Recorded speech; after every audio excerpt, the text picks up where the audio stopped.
What's up, everybody? Today, before we get started at all, I just want to take a moment to give a huge thank you to all of you out there, because we smashed 500 subscribers a couple of days ago.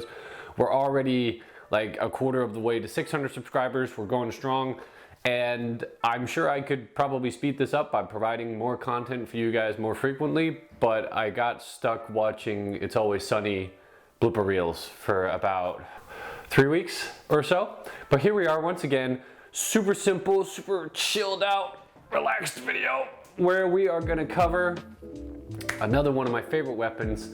I think the crown piece of my collection right now, the Tokyo Rose. So without further ado, let's get started. So the Tokyo Rose was a project that I sort of got started on, what is that? It's almost a year and a half ago now. And it was meant to be the full transition from me going from CQB friendly rifles or SMGs like the MP7 or just a standard Mark 18 CQB platform to a full pistol only loadout. So this pistol was built with a focus on aesthetics, performance, and in the end, keeping the price a bit down. So this is what I would refer to as a skirmish Capa. It's built to last. It's built with components that are meant to hold up. They have for the most part. I've done a few swaps in and outs as I've grown more accustomed to high Capas and knowing what I like. But like with any other weapon in our series, we're gonna go from tip to butt, and I'm gonna explain what's in this thing. So let's just get started, shall we? So at the very tip of this weapon, there's usually a tracer. There's usually an Ace Tech Lighter S, their pistol tracer. I'm having mixed feelings about that tracer because it is the second one that's broken on me through regular use. Not that I've been banging nails in with it or anything, but, well, I guess there was that one time.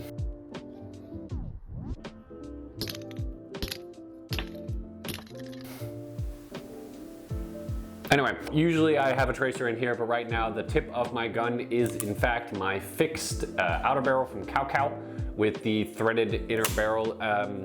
I think the only note I want to make on fixed barrels is that if you can get a fixed barrel for your high Capas, you should. Fixed barrels effectively just means that the barrel is fixed to the frame itself along with the hicapa, which means there will be less movement on your outer barrel, which ultimately means that your inner barrel isn't moved that much, which ultimately means that obviously your shots are going to be more accurate. Underneath it, I have a Capa guide rod in black. It's just a guide rod. It's nice and polished. It indexes really well with the springs I've been using, which has been a AIP 120 spring, and what is in it right now, which is a Waldo Customs 130% Snappy Boy.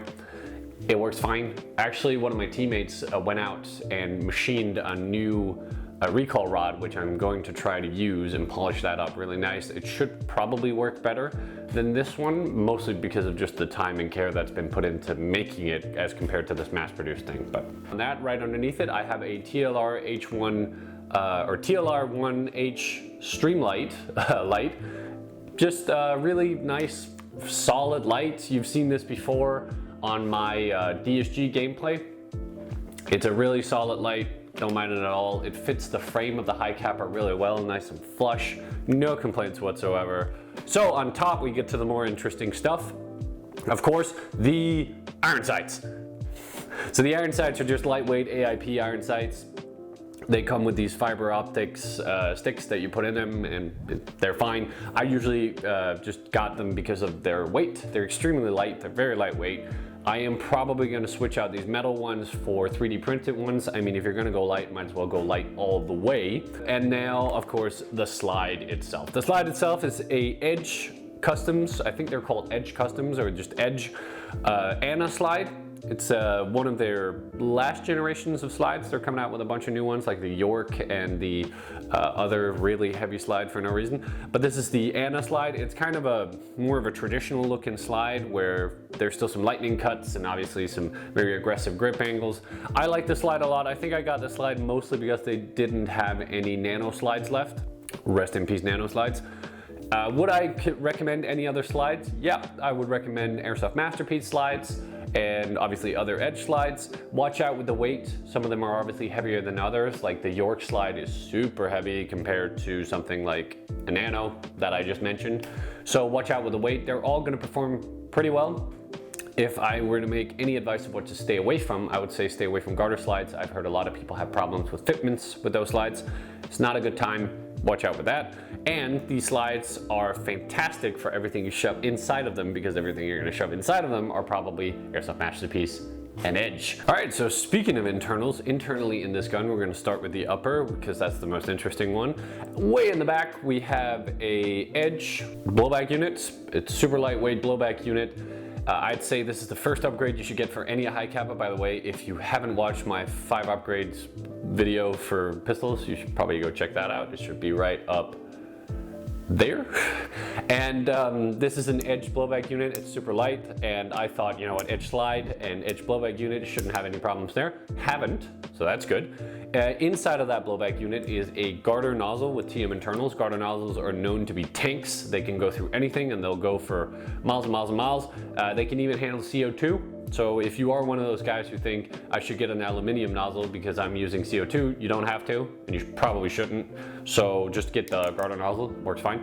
And the TM internals, because the TM internals are actually fine. Like, no need to go out and be a big baller on that. Behind it, I have an AIP hammer pad. The hammer pad is sort of an essential piece that a lot of people forget about, if you ask me, because essentially it just stops the hammer from slamming into your blowback house. Leading the nozzle back and forth, I have a 140 AIP nozzle spring. Don't really think that highly of any nozzle spring because they are all prone to breaking a lot. So I have a lot of different nozzle springs. I've tried everything from a 160 to 140 to a 120 to a stock. They've all broken at about 5,000-6,000 shots. They start deforming and then you can switch them out. I don't mind. Nozzle springs are super cheap and I've got like 20 of them. So I switch them out every now and then. Don't worry too much about it. In the front, actual middle of the gun, I have an AIP hop-up in brass, or I think they call it the copper hop-up, which isn't technically brass. Am I happy for this one? Votes out on that one. It's certainly better than a lot of Maple Leaf hop-ups I've seen. It's probably better than a lot of the off-brand hop-ups as well. Is it performing as well as like an AM brass? Nope. Why didn't I get the AM brass? Well, they didn't have any more in stock when I was buying this pistol. So I've been rocking the AIP copper, trying to get an opinion of it, and it's just one of those pieces that work well enough that I don't really ever consider upgrading it. Internally of that, I have a Maple Leaf Decepticon bucking. The buckings that Maple Leaf make, unlike their actual hop-up units, are incredible. I love them to bits. And then of course, internally in the actual barrel sector itself, I have a 9-ball 600 inner barrel.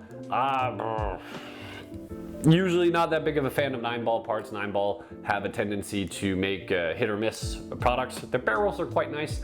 I will probably switch this out for a modify inner barrel at some point, just because they're nicer. Then the recoil spring, as I mentioned, is a Waldo Customs 130% snappy boy spring.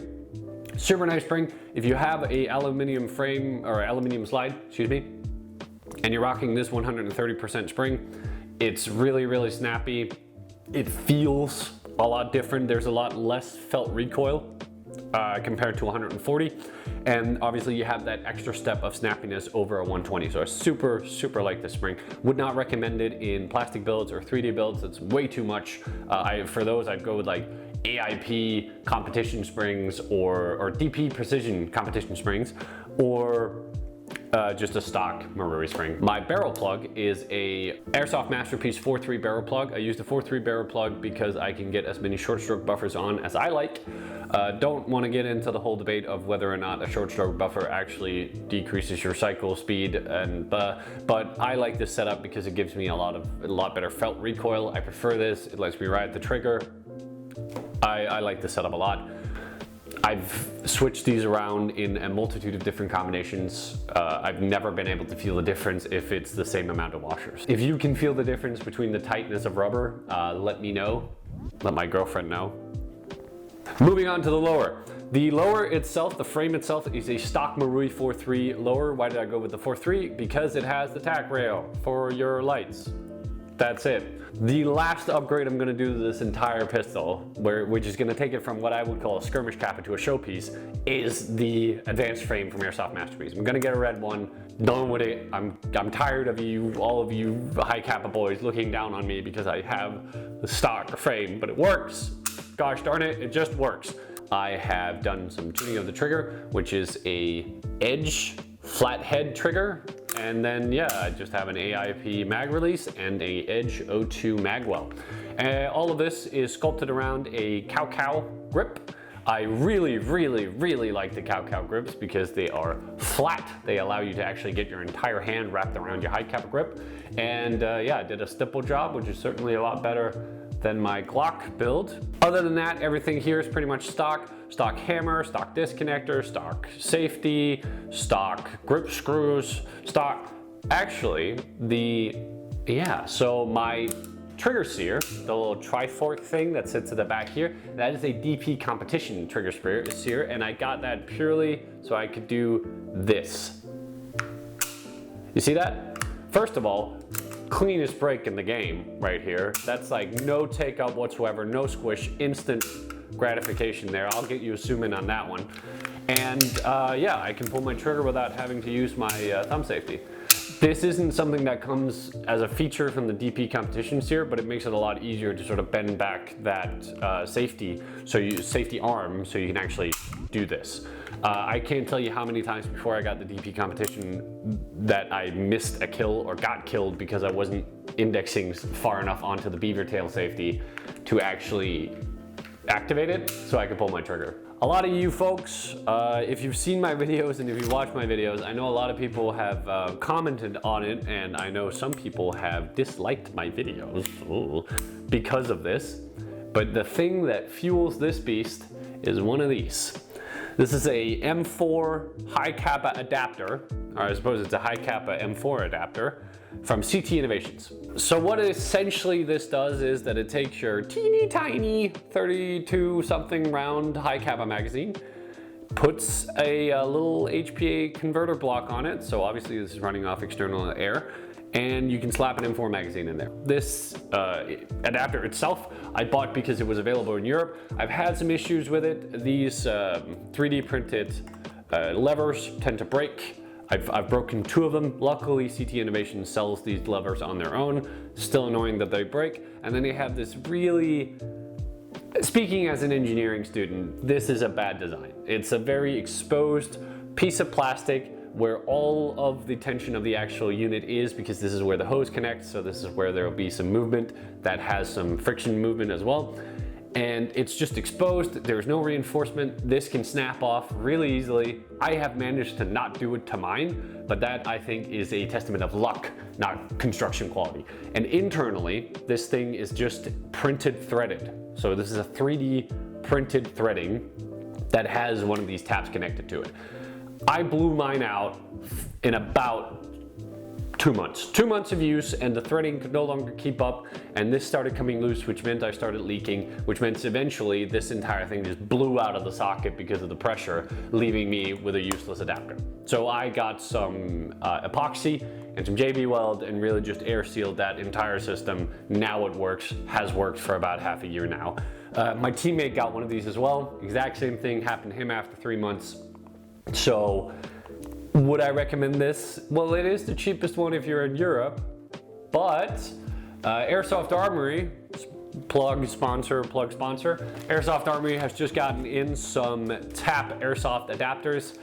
These are the V3s, so the TAP Airsoft adapters have had a lot of issues in these past years, mostly like the lever breaking, not feeding correctly, bunch of issues. But this V3 version actually fixes it. This is all SLS molded plastic. It's durable, yet flexible. I don't know if that makes sense. The actual tap here is reinforced with the entire frame of the lower adapter, and it is a titanium threading in there. So this isn't going anywhere. They have made a titanium lever.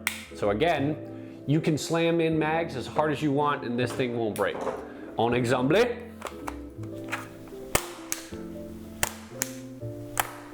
all right, you get the point. So would I buy the CT Innovations adapter in 2020? not with the version I have. I heard they're working on a new version, haven't seen it yet, but that version prone to breaking. So in 2020, primary arms or tap airsoft adapter. Right now, primary arms is gonna cost you an arm and a leg, and if you're in Europe, because of the import and the shipping, yada, yada, yada. So I'm probably gonna stick my neck out and advise the tap airsoft hicapa adapter. A teammate bought this and I recommended him this purchase. Airsoft Armory did not sponsor this unit, but I can only recommend that you actually look out into tap airsoft, giving them another chance with this V3 version because of these titanium fittings, because of these titanium levers.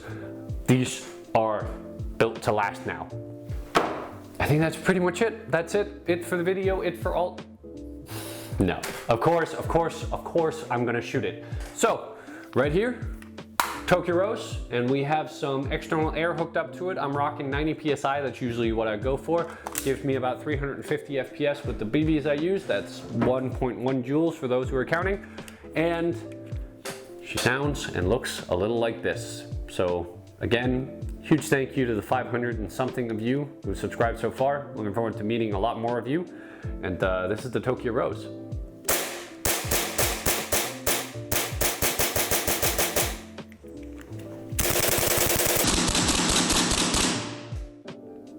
Bye.